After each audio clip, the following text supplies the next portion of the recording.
Welcome to Security Guy Radio at As is 2016 in beautiful Orlando, Florida. What's your name, sir? My name's Dameion Brown. And who are you with? I'm with Ergon, Inc. What do they do? Ergon is a multi-segmented petroleum-based company, pretty much an oil company. So that's what it's I work nice how for. they say petroleum-based because we still know you're an oil company. So, right. But I love oil companies. I don't care what anybody else says. Right. So what's your job over there? Okay, so my role is compliance-based in nature. Oh, boy, that's a tough one. Right. So some of our security stakeholders, what we do is we help them with that compliance-based, rules and regulations, oil and gas. And then we also help them on the security performance standards.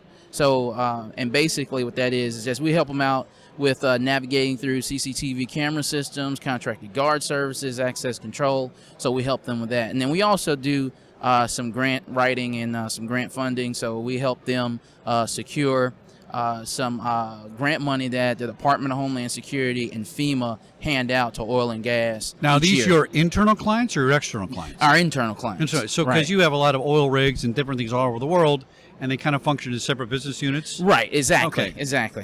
So, those are they actually separate corporations inside a big corporation? How does it work? That's right. That's right. You're correct. So, it's multi-segmented, and so, you've got your refining, then you got your asphalt and emulsions, and you have your transportation segment. Asphalt and emulsions. Right. Wow, that sounds hot. I don't know what goes. So that's a whole division that just does that. Right, exactly. Production, manufacturing. Right, and then they have the asphalt solutions and things of that nature. So, yes. Okay.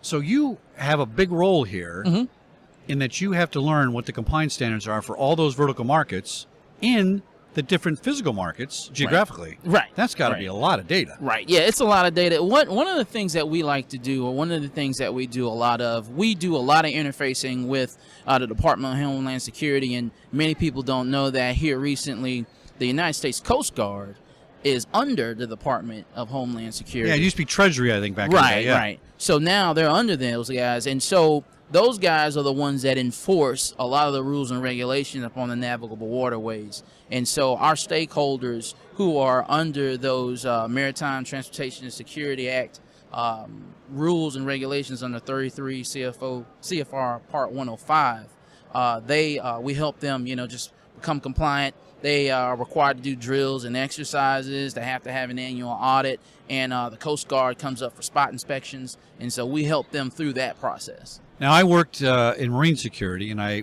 worked with securing clients inside ports. Right.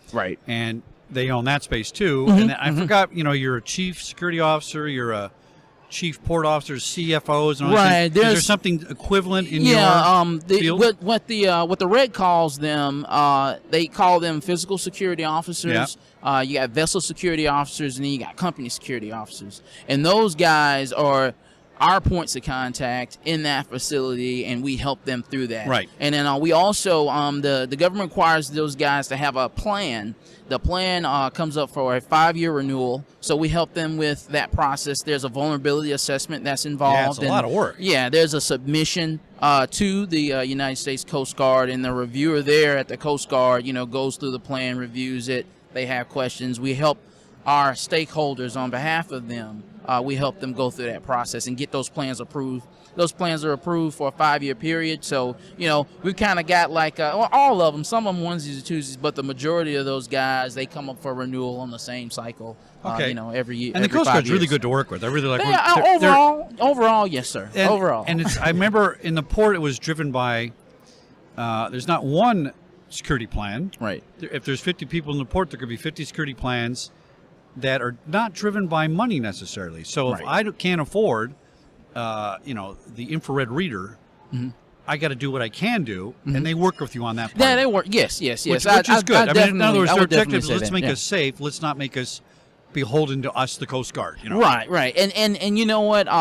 Sitting in some of the professional development classes here, the Department of Homeland Security put something out about CFATs, and they had a class about that. And one of the ladies that's working there said just that. They work with you.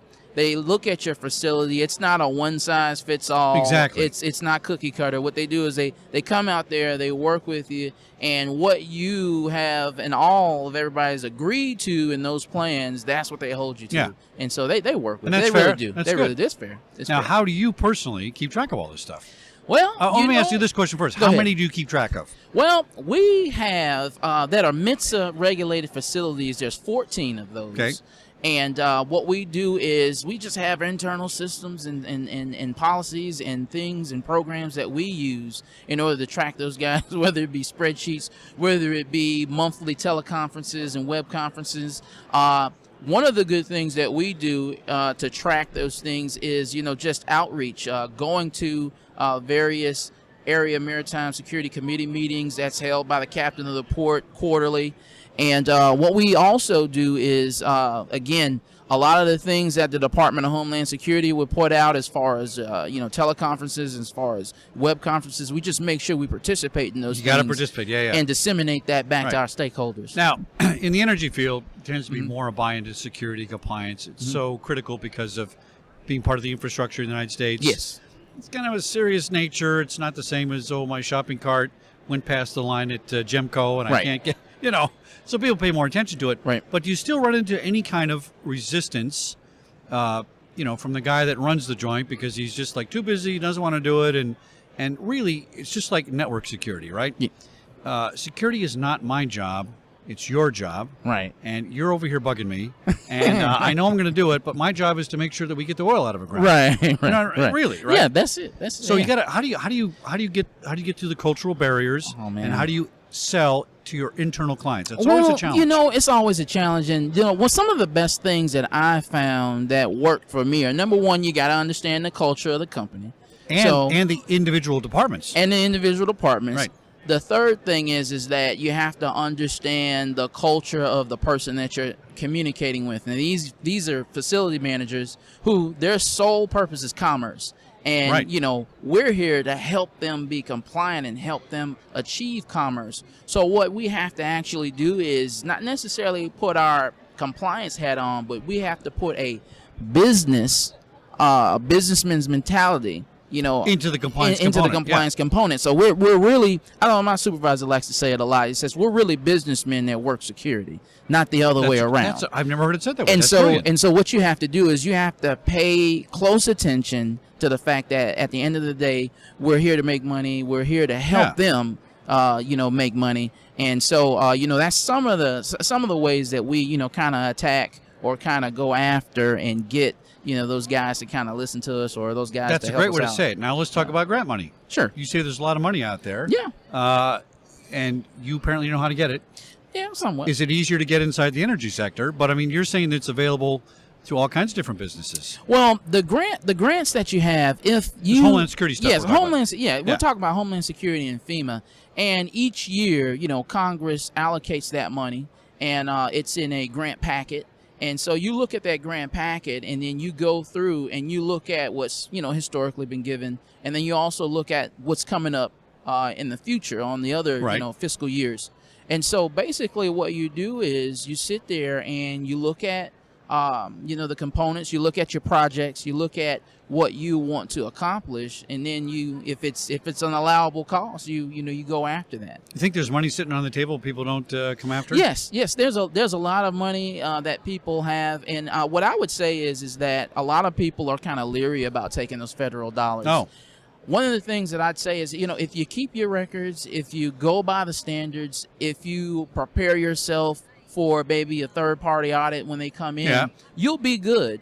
And a lot of those things, equipment, they have shelf life anyway. Sure. So I mean, you won't have the equipment forever. Right. But as long as you track and as long as you show, the disposition of those things, and as long as you keep your records, I mean, you're going to be fine. There's a couple of there's a lot of them that we sat through, and it went fairly well. Don't want to write me a grant for Security Guy Radio? We could use a little funding here. I think that might be a good idea, right? Yeah. Dameion, thanks for coming on the show. I appreciate it. Give us your website one more time. I work for Ergon, so you guys can look it up on the web, www.ergon.com. Right. And good company to work for. I've been working there about 8 years, so just look it up. Great. Thanks for coming on the show, my friend. You're welcome. All right, thanks.